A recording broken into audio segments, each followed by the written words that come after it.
Hey, good morning, everybody, and welcome to the Friedman Adventures morning briefing on this absolutely gorgeous July 5th morning. It couldn't be more beautiful. I'm here at sunrise, and we've got nothing but flat, calm seas behind us. Unfortunately, out there a ways, it's breezy, and it's going to get very breezy tonight, but we've got all kinds of stuff. Albacore have been caught, but where? The San Diego bite, kind of up and down. Salmon in Santa Barbara? Is that even possible? And so much more, including 2 spots still available on our Pride trip going tomorrow night at a 22nd Street landing in San Pedro, California. Jump on board with us, grab those last 2. We are going to have a lot of fun. All right, it is always great to be with you all, and I hope you had a lovely 4th of July celebrating the birth of the greatest nation anywhere, the United States of America.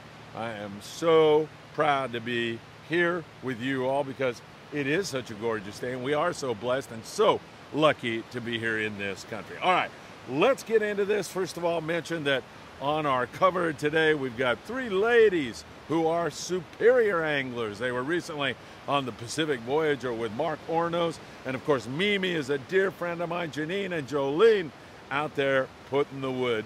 Just some nice Coronado Island Yellowtail.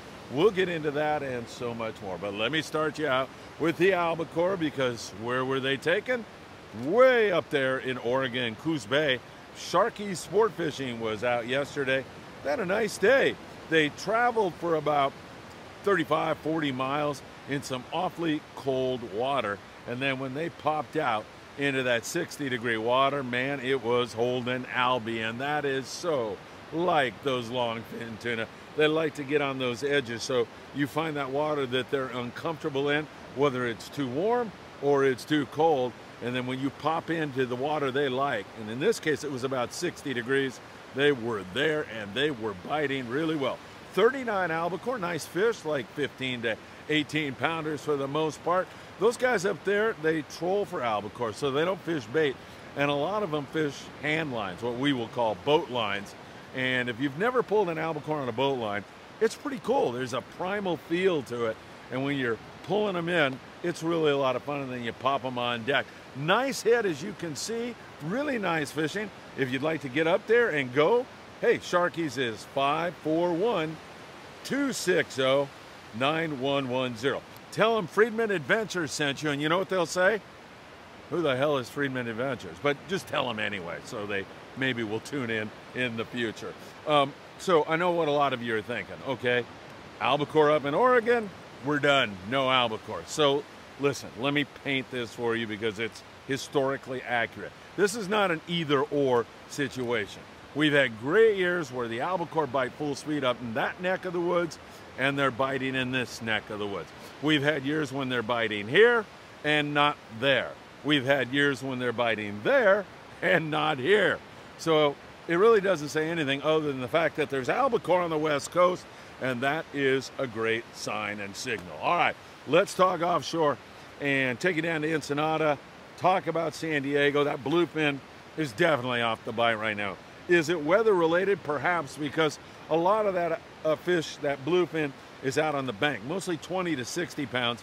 You know, the Intrepid got this whole thing started out there, and then several other boats got out there and got limits, wide open fishing, nighttime bite, heavier jigs like 300 to 500 grams, and fishing a 2-speed reel out there with 80 to 130 pounds. It was really good.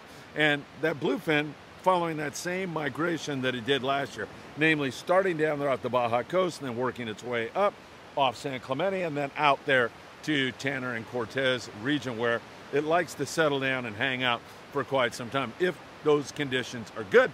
And there's plenty of Taco Bells, McDonald's, whatever your fast food favorite is.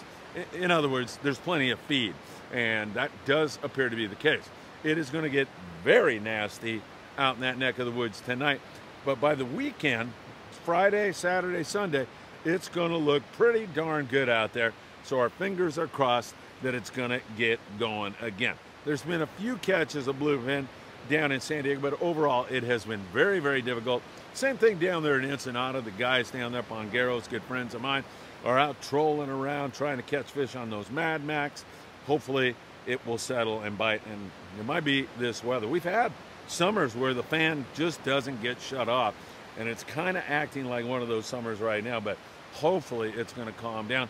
Normally our best weather months in Southern California are when? Correct, in the fall. That's when we have our best weather months, September, October, November. Gorgeous normally. Who knows the way this crazy year is going. All right, since we're on the offshore theme, a lot of guys try to go out there to the Tanner Bank and Cortez Bank, and they end up down the Baja Coast. There's nothing wrong with that. Rick on the Ocean Odyssey limited out on those kelp patty yellowtail yesterday, 5 to 15 pounds, 5 to 10 for the most part, but a lot of fun and good fishing on the kelps. There's also that little bit of yellowfin tuna and dorado, and you might see that really flood in at any point in time. We're certainly hoping so, because we're out with Bill Wilkerson on the Malahini on July the 22nd. That's going to be a really fun trip, and that's at 6 a.m. to 6 p.m. where we can go out and hit kelps, find bluefin, find all kinds of stuff, and we're hoping that more yellowfin, more dorado, more of that kelp patty yellowtail move into the area. Hopefully that is going to happen. On those kelps, 30-pound fluorocarbon works really great. You want to go with Opsin USA, that's our favorite. You can use your favorite fluorocarbon. That's just the one we recommend, and that is www.opsinusa.com. Put in FA at checkout, Friedman Adventures, and you'll get a free gift as well as a handwritten note from owner Greg Brown. Daiwa Pacific on a 1.5-day trip. He had 15 dorado, 3 yellowtail, 67 bonita. Some boats find the right kelp, some boats do not. It can be very difficult. And once again, you want to go with like a 1/0 to 2/0 size hook. Unless the bait's small, then you go to a number 1 or number 2, and you should be in really good shape. There has been some surface ironfish on those kelps. You know, Vern Vallis, I go back to him again, the guy that showed up at our casting seminar, such a nice gentleman. He was on the New Loan and made that cast right about 10 feet from the kelp, took a wind, and he was bit through the first fish on the boat. But most of it has been on the bait. That has been the better way to make it happen. So once again, same thing, kind of hit and miss. Weather's up, it's snotty, it's bumpy. Some boats find that right kelp patty, some do not. And normally that's a numbers game. So crews that work really hard, find lots of kelps, have a better chance at snagging some really nice kelp patty fish. And hopefully that's going to continue. And in fact, what should happen in a normal year is we should see even more of that fish move into the area. So we'll continue to watch that very closely. All right, let's switch over to the island situation right now. We've got some good news at the Coronado Islands. Gino Machino is a big Friedman Adventures fan. He's a great guy and does so much for us here at Friedman Adventures. Gino, I know you can't hear me because you're on the Pacific Voyager right now out there with Mark Ornos. And Gino was having a great day yesterday. We talked a little bit. They were up to 35 yellowtail around 4 in the afternoon. They had limits of barracuda. A Flyline Dean was the best way to make it happen. And according to Gino, getting your mono and fluorocarbon, I should say, down to 20 pound and using a small hook, a number 4 hook, got all the bites yesterday. And of course, I mentioned to you up front that our cover today with Mimi, Janine, and Jolene catching some nice Coronado Island yellowtail. Really nothing wrong with that. So you want to bring that 20-pound fluorocarbon, but you want to be able to go up also, because sometimes that bite really does fire up. On board the San Diego yesterday, 27 yellowtail. They were talking about a very small window when the yellows bit yesterday. It was not full speed, and then it turned on, and then it turned off. So hopefully conditions will continue to head in the right direction as they are, and we're seeing more and more yellowtail there, so that is certainly great news. All right, out to San Clemente Island we take you, and Clemente is really showing some great signs of life. On board the Amigo yesterday, first of a 2-day trip. Yeah, Mark Paisano. I love fishing with Mark Paisano Jr. He puts in so much effort. He's very knowledgeable, and he ends up with 37 nice yellowtail yesterday at San Clemente Island. They're a mix of sizes, but some of them are really nice fish. Most of them recently have been pretty darn nice fish. On the Thunderbird, they finished up a 2-day trip, 58 really nice grade yellowtail, most of that at SCI, San Clemente Island. So that place is biting. That's going to get very windy tonight. And then on our departure on the Pride, Wednesday, it's still going to be breezy. We're going to get knocked around heading presumably to Clemente. However, I've been talking a lot to Captain Shon Roberts, who of course is on the Pride, and Michael Podvat, both captains, and they are, I got corrected yesterday, I called Michael Sonar. I met Sonar so many years ago, it's ridiculous, out of Marina del Rey. I believe it was on the Spitfire, and it came full circle. Now he's a captain and a great guy, a great family guy, really, really good. But I've been talking to Sean a lot, and I mean, the guy just never stops working. Even on his days off, he's trying to figure out a good game plan. Right now, we're pointed toward Clemente, but if we get a weather break and we can go to Nick, or we can go up the coast to the Channel Islands, we will certainly take advantage of that, and you just never know. So some good hits yesterday. I like that Amigo score, very, very good. Good bass fishing. Mark Paisano was telling me, good hot bait, fluorocarbon, all making a great difference. And once you get to San Clemente Island, it's an island where there's plenty of places to get out of the wind. So I got high hopes for our trip.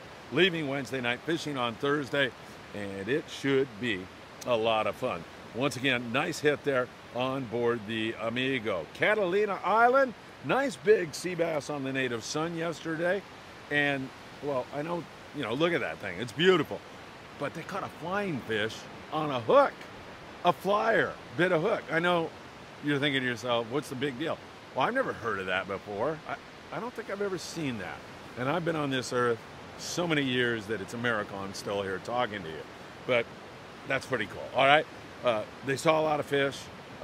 They picked at the bass, the barracuda, the bonita. All of those fish are over there. No big score, but evidence that the fish are there. And we get this 4th of July boat pressure off a cat, and we got a chance to make some things happen.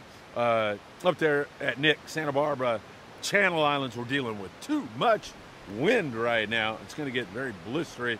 Up in the Channel Island region especially, there is still a ton of white sea bass up there. That light switch is going to go on. This weekend looks very, very good to me. You should get a weather break. Thursday should be okay, should be fishable. Somebody's going to pop some sea bass up there. It can get really, really, really good. So keep your eyes on that. And 10-ounce torpedo sinkers, in some cases with a dropper loop. In other cases, you're fishing that sliding egg. Remember, in the Channel Islands, they like to fish that run and gun stuff, and that is really a lot of fun, where you're going from sonar mark to sonar mark, sometimes visually seeing sea bass on the surface. It's pretty cool up there in that neck of the woods. So we'll keep our eyes on that for you very, very closely. Oh, I should mention, on our Pride trip, Shon Roberts said, same kind of a setup. You want to have a dropper loop, fishing 60-pound with that 10-ounce torpedo with some bigger hooks, and also you want to be prepared for those yellows. So fluorocarbon, ready to go with choosing a good hot bait, and also making sure that drags are set, everything is ready to rock. Looking forward to that. So let me take you now to the coastline and talk a little bit about that. On the coast, we are seeing barracuda spread around. The weather here on the coast, you can see it this morning, it's good. Oh, hey, by the way, I'm going to cover this in the surf fishing report, but man, I'm telling you, as I look up the beach here and I look down the beach, and maybe you've seen it behind me as I've been blah, blah, blind, there are more white birds picking here than I've seen all year long. More white little birds picking and chirping and making all that racket that they make when fish are shoving bait up to the surface. It's got to be yellowfin croaker city here. There should be some more halibut around. All that's fish, surf fish like to get on that bait, and those birds are not picking for their health. They're picking because there's a food source. If you see that when you're surf fishing, get over there, throw a chrome crocodile, a little Castmaster, a Lucky Craft lure, and you can get bit. I did notice here on our beaches yesterday a lot of fry. So I'm not sure what it was, Corbina fry, blue bar perch fry, yellowfin croaker fry. There's a lot of fry, so it is really getting active here. Man, those birds up the beach here, hopefully they'll flock in behind me before I finish. There is a lot of activity. All right, anyway, back to the coast. Sorry about that. Couldn't help myself. Back to the coast, we continue to see, you know, kind of vacillating between surface bites and rockfish. San Diego, same thing. Short calicos, legal calicos, some good rock fishing, occasional shot of yellowtail, not all that much locally, but some signal on that.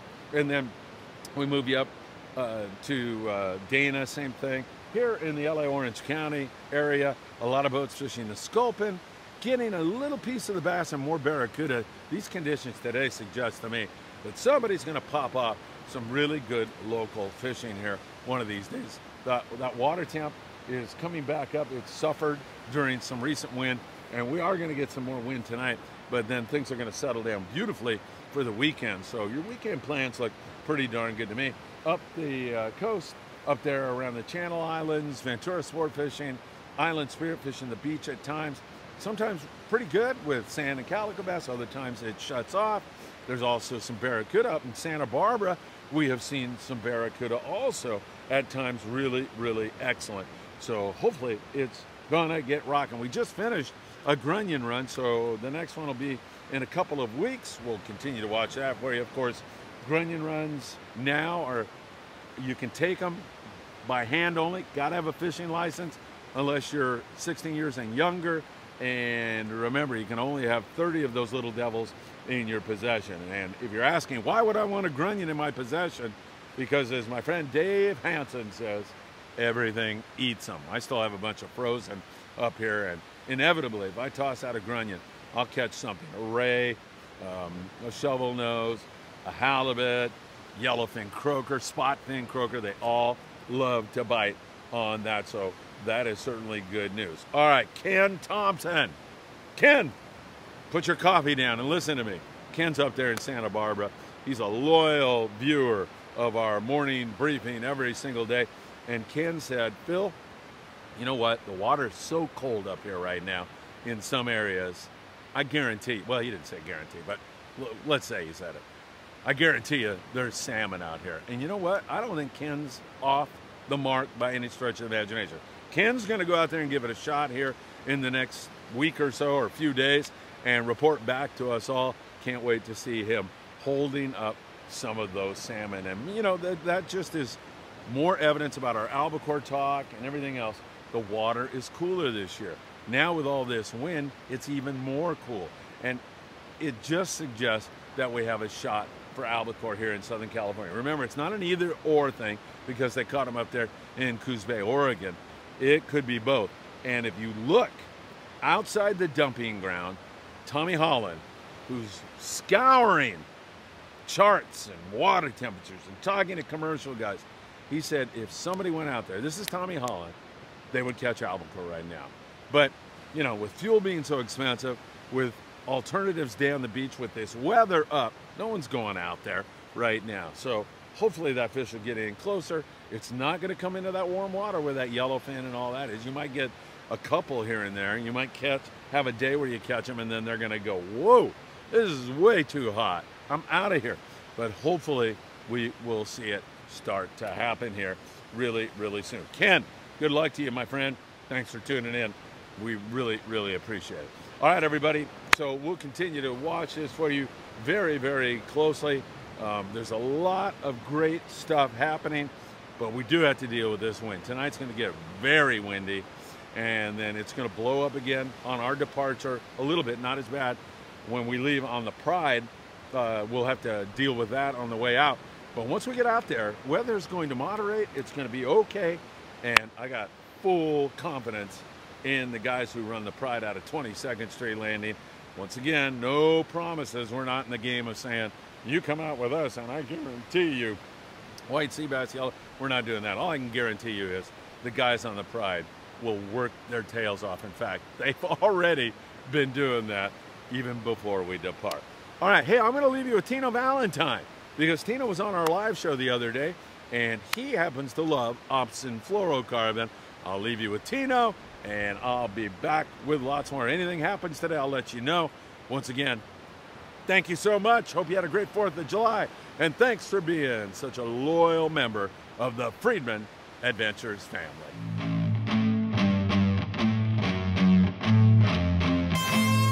not hip to all the whole stuff. This right here, be your best friend, fluorocarbon.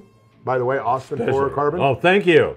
That's good stuff, guys. We use it all the time, okay? I love you. So Greg and Phil, they're bringing a good product. If you guys have not bought this stuff, I highly recommend it. I'm not getting any free stuff. Maybe I will, you never know. But it's got a magnet in it. Keep your hands off that. That's the coolest thing ever. What do you call it? I was going to take that. Anyways, the magnets stick together. It's the coolest thing ever. I should have invented that myself. So you can put all the little... Do you have that other spool there so he can demonstrate that? See, he's stealing them too. Yeah, see, he's stealing them too in his pocket. Yeah. He's smoother than I am. Here you go. Here you go. Yeah, so check this out. Look at that. I love it. You know what I mean? So you can put all your stuff, 15 to 80 pound, in one area. You don't have to go rifling through your drawer. You'll always know where it is. And the second thing, www.optionusa.com. See this little green device right here in the camera? That right there is a little feeder so that when you take your fluorocarbon out, it remains, you know, the memory of it. You can pull out just what you want, cut it, and that thing will always sit right there. One of the greatest inventions I've ever seen since sliced bread. Greg, you better get a case of this fluorocarbon. 20 to 40 pound approved. Anyways.